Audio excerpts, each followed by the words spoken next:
সূরাতুন নিসার 135 নম্বর আয়াতে বলেন, ইয়া আইয়ুহাল্লাযীনা আমানু কুনু কওয়ামিন বিল কিসতি শুহাদাআ লিল্লাহ ওয়ালাউ আলা أنفسكم أو الوالدين والأقربين الله رب العالمين ডাক দিয়ে বলেন, ইয়া আইয়ুহাল্লাযীনা আমানু হে ঈমানদারগণ, আমরা এখানে যারা বসেছি আমরা সকলেই ঈমানদার দাবি করি। আল্লাহ রাব্বুল আলামিন আমাকে আপনাকে সম্বোধন করে বলছেন, ইয়া ঈমানদারগণ, কুনু কওয়ামিন বিল কিসতি শুহাদা লিল্লাহ। দুনিয়ার জমিনে তোমরা চলতে ফিরতে যখন তোমাদের জন্য সাক্ষ্যের প্রয়োজন হয়, আল্লাহ রাব্বুল আলামিনের জন্য তোমরা ইনসাফের সাক্ষ্য তোমরা এই পৃথিবীর জমিনে দিবে।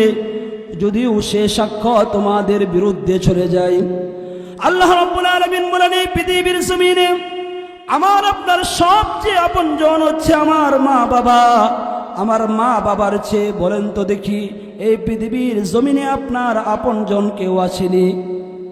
আরেকটু জোরে বলেন, কেউ আসেনি? আল্লাহ রাব্বুল আলামিন এই বিচারকে এত গুরুত্ব দিয়েছেন।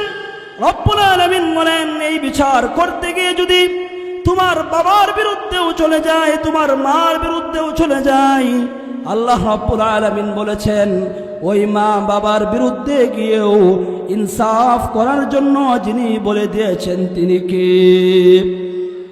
রব্বুল আলামিন বলেন অন্য আয়াতে, ইয়া আইয়ুহাল্লাযীনা আমানু কুনু কওয়ামিনা লিল্লাহি শুহাদাআ বিল কিসত।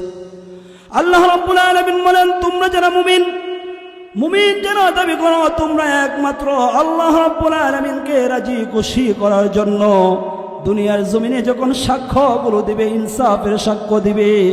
ওয়ালা ইয়াজরিমান্নাকুম শানাআনু কওমিন আলা আল্লা তা'দিলু, আর ইনসাফ করতে গিয়ে কোনো মানুষের ভয় যেন তোমাদেরকে পরোচিত না করে। ইনসাফের নির্দেশ যিনি আমাদেরকে দিয়েছেন তিনি কে? আল্লাহ রাব্বুল আলামিন কুরআনুল কারীমের বিভিন্ন স্থানে স্থানে ইনসাফের কথা বলেছেন।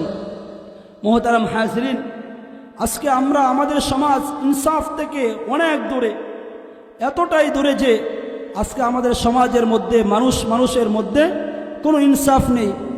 অথচ আমাদের পূর্বের যে যুগ ছিল, সোনালী যুগ, সেই যুগের মধ্যে এত ইনসাফ ছিল যে একজন রাষ্ট্রপ্রধান বাংলাদেশের মতো নয়, বরং এই অর্ধ পৃথিবীর বাদশা হযরত উমর ইবনুল খাত্তাব রাদিয়াল্লাহু আনহু ইনসাফ করতে গিয়ে উনার নিজের সন্তানকে মদ পান করার জন্য 80টি বেত্রাঘাত করেছেন। বলি আল্লাহু আকবার।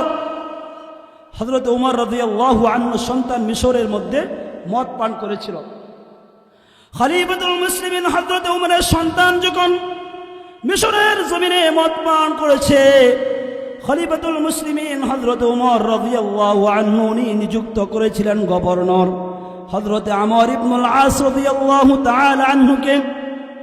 হযরত আমর ইবনুল আস রাদিয়াল্লাহু আনহু উনি হযরত উমরের ছেলেকে 80টি বেত্রাঘাত যখন করেছেন, একজন মানুষ সে ধারণা করল খলিফাতুল মুসলিমিন হযরত উমরকে যদি সেই বিষয়টি জানানো হয়, হযরত উমর হয়তো ওই ব্যক্তির বিরুদ্ধে অর্থাৎ আমর ইবনুল আসের বিরুদ্ধে ব্যবস্থা নেবেন।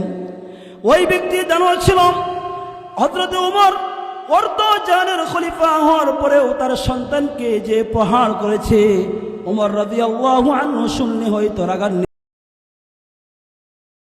আশের কিতাব থেকে বলছি, হযরত উমর ইবনুল খাত্তাব রাদিয়াল্লাহু তাআলা আনহুকে যখন ওই ব্যক্তি এই বিষয়টি জানালো, হযরত উমর রাদিয়াল্লাহু তাআলা আনহু সরাসরি পত্র লিখলেন আমর ইবনুল আস রাদিয়াল্লাহু তাআলা আনহুর নিকট। আমর ইবনুল আসের কাছে পত্র লিখে বললেন, আমর, যখনই আমার এই পত্র তোমার কাছে আসবে, আসার সাথে সাথে তুমি আমার সন্তানকে সাথে করে তুমি মদিনার মধ্যে নিয়ে আসবে।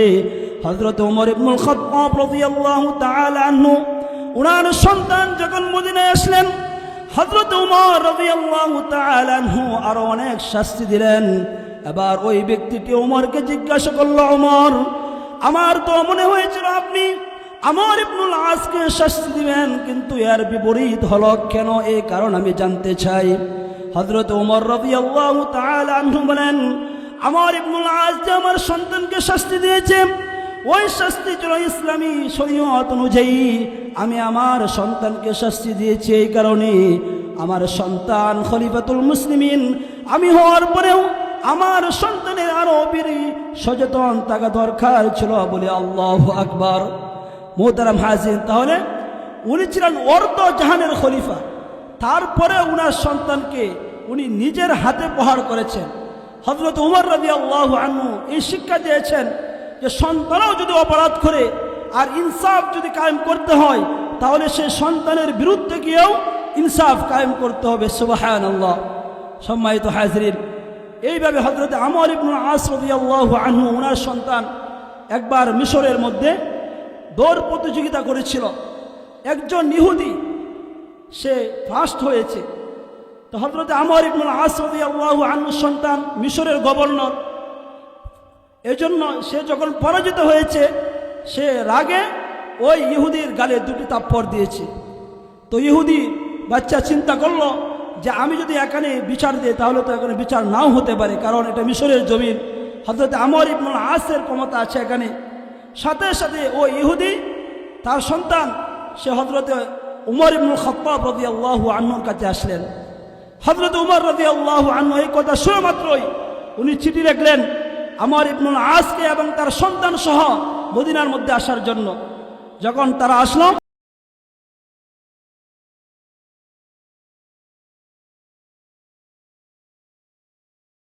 এরকম ভাবে ওই আমর ইবনুল আস রাদিয়াল্লাহু আনহুকে বললেন, তোমার সন্তান যেরকম ভাবে ইহুদিকে মেরেছে ঠিক তদ্রূপ ভাবে ইহুদিকে বলল তুমিও তার গালে দুটো থাপ্পড় দিয়ে বলো। বলি আল্লাহু আকবার। হযরত উমর রাদিয়াল্লাহু আনহুর এই কথা শুনে ওই ইহুদি সন্তান সে বলল, এ খলিফাতুল মুসলিমিন এটা কিভাবে হয়, সে তো মিশরের বাদশা। হযরত উমর রাদিয়াল্লাহু আনহু বলেন, ইনসাফের ক্ষেত্রে কে বাদশা কে নিচু এটার কোনো তারতম্য ইসলামের মধ্যে নেই, বরং ইসলাম বলে যদি খলিফার বাদশাও হয়, প্রধানমন্ত্রীর সন্তানও হয়, যদি অপরাধ করে তাহলে সবার ক্ষেত্রে ইনসাফ আল্লাহ রাব্বুল আলামিন সমান করেছেন। বলি সুবহানাল্লাহ। সম্মানিত হাজিরিন, যেহেতু আমাদের সামনে নির্বাচন খুব গুরুত্বপূর্ণ সময়, এজন্য একজন বাদশা রাজা বাদশার জন্য যারা নির্বাচনে প্রতিনিধি করবে তাদের জন্য কিছু গুণ থাকা দরকার। যে গুণটি যদি থাকে তাহলে ওই বাদশা সে ইনসাফের সাথে দেশ পরিচালনা করতে পারবে, সে ইনসাফের সাথে তার প্রতিটি গোত্র পরিচালনা করতে পারবে। আমি সংক্ষিপ্তভাবে 10টি গুণের কথা বলবো। 1 নম্বর গুণ হচ্ছে একজন বাদশা যে শাসন করতে হবে সে সবসময় নিজেকে আইনের মাঝে মনে করতে হবে। কিন্তু আমাদের দেশে দেখেন এর সম্পূর্ণ বিপরীত। কথা ঠিক না বেঠিক? আরেকটা আওয়াজ করে বলেন ঠিক না বেঠিক? আমরা দেখি আমাদের সমাজের মধ্যে সামান্য একজন গ্রামের মেম্বার, সামান্য একজন ইউনিয়নের চেয়ারম্যান, একজন এমপি, সে নিজেকে কখনো ক্ষমতার মাঝে মনে করে না। সে মনে করে আমার জন্য কোনো আইন নেই। এজন্য আমাদের সমাজের মধ্যে হাজারো লাখো কোটি টাকা বিদেশের মধ্যে পাচার হয়ে যায়। কথা ঠিক না বেঠিক? মুহতারাম হাজিরিনের জন্য আমাদের সমাজের মধ্যে যারা আমরা শাসক হব, আগামীতে যারা আমরা নেতা হব, 1 নম্বর আমাদের মধ্যে গুণ থাকতে হবে, সব সময় আমি নিজেরকে আইনের মাঝে মনে করতে হবে। খলিফাতুল মুসলিমিন হযরত উমর রাদিয়াল্লাহু তাআলা আনহু উনি যখন খলিফা হয়ে গেলেন, প্রধান ভাষণ উনি রাষ্ট্রের পক্ষ হতে দিলেন। হযরত উমর রাদিয়াল্লাহু তাআলা আনহু উনি বলেন, আমি যে এই পুরা অর্ধ জাহানের খলিফা হয়েছি, আমি তোমাদের উদ্দেশ্যে একটি কথা বলবো। হযরত উমর রাদিয়াল্লাহু আনহু বলেন, ইন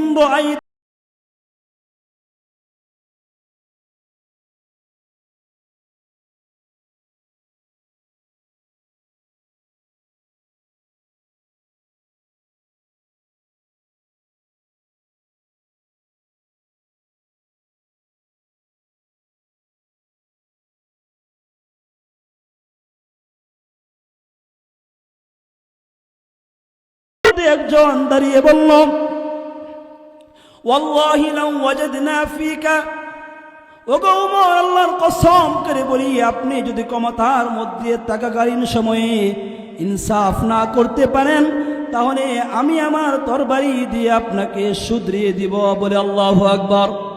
মুহতারাম হাজিরিন, কথাটি একটু গভীরভাবে যদি আমরা চিন্তা করি, হযরত উমর কত বড় বাদশা, কিন্তু তার সামনে সাধারণ একজন মানুষ এই কথা বলল যে, উমর, আপনি যদি ক্ষমতার মধ্যে থাকাকালীন সময়ে ইনসাফ না করতে পারেন, তাহলে আমি আমার তরবারি দিয়ে আপনাকে শুধরিয়ে দিব। তো হযরত উমর রাদিয়াল্লাহু আনহু আল্লাহ তাআলা প্রশংসা করলেন। এটার বিপরীতে যদি আমাদের দেশে আপনারা দেখেন, সামান্য একজন চেয়ারম্যান, ওই চেয়ারম্যানকে যদি সাধারণ একজন মানুষ এই কথা বলে, তাহলে কি বলেন, তার উপর অত্যাচার কমবে না বাড়বে? বলেন, কত বাড়বে? তো হযরত উমর রাদিয়াল্লাহু আনহু আল্লাহর প্রশংসা করে বললেন, আলহামদুলিল্লাহ, আল্লাহ তাআলা প্রশংসা, আল্লাহ রাব্বুল আলামিন উমরের যুগে এমন একজন মানুষকে দিয়েছেন যে উমরেরও ভুল ধরতে পারে। সুবহানাল্লাহ। প্রত্যেকটি ইসলামী রাষ্ট্রের মধ্যে প্রতিটি বাদশার নিয়ম ছিল এটা, যখন আমি কোনো ভুল করি ওই ভুল আমাকে শুধরিয়ে দিবা। অথচ আমরা বিগত সময়ে দেখেছি, যারা ক্ষমতায় দেখেছে, যখনই তারা কোনো ভুল করেছে, ওই ভুলগুলো যখন উলামায়ে কেরাম শুধরিয়ে দিয়েছে, তখনই উলামায়ে কেরামকে কারাগারে যেতে হয়েছে। কথা ঠিক না বেঠিক? মুহতারাম হাজির, এই জন্য এক নম্বর একজন বাদশার প্রধান দায়িত্ব হচ্ছে সে সবসময় নিজেকে ক্ষমতার ঊর্ধ্বে মনে না করা। সে মনে করবে আমি একজন সাধারণ নাগরিকের মতো। এইভাবে যদি সে চলতে পারে, তাহলে আমাদের দেশ সুন্দর হবে, সমাজ সুন্দর হবে। আজকে আমাদের সমাজের মধ্যে এই সৌন্দর্য নেই। এই কারণ প্রত্যেকটি মানুষ ক্ষমতা পাওয়ার পরে সে নিজেকে আর মানুষ মনে করে, সে মনে করে আমি সবার চাইতে ভিন্ন। কথা ঠিক না বেঠিক? মুহতারাম হাজিরিন, দুই নম্বর একজন বাদশার গুণ থাকতে হবে যে আমানত। রাষ্ট্র ক্ষমতা এটা কার দেওয়া আমানত? বলেন, আর একটু জোরে বলেন, কার দেওয়া আমানত? আল্লাহ রাব্বুল আলামিনের দেওয়া আমানত। আল্লাহ রাব্বুল আলামিন সূরাতুন নিসার মধ্যে বলেন, ইন্নাল্লাহা ইয়ামুরুকুম আন তুআদ্দুল আমানাতি ইলা আহলিহা। রব্বুল আলামিন বলেন, ইন্নাল্লাহ, নিশ্চয় আল্লাহ রাব্বুল আলামিন, ইয়ামুরুকুম, তোমাদেরকে আদেশ করেছেন, আন তুআদ্দুল আমানাতি ইলা আহলিহা, প্রতিটি মানুষের আমানত তার প্রাপকের নিকট পৌঁছিয়ে দাও। আল্লাহ রাব্বুল আলামিন আমানতের বিষয়ে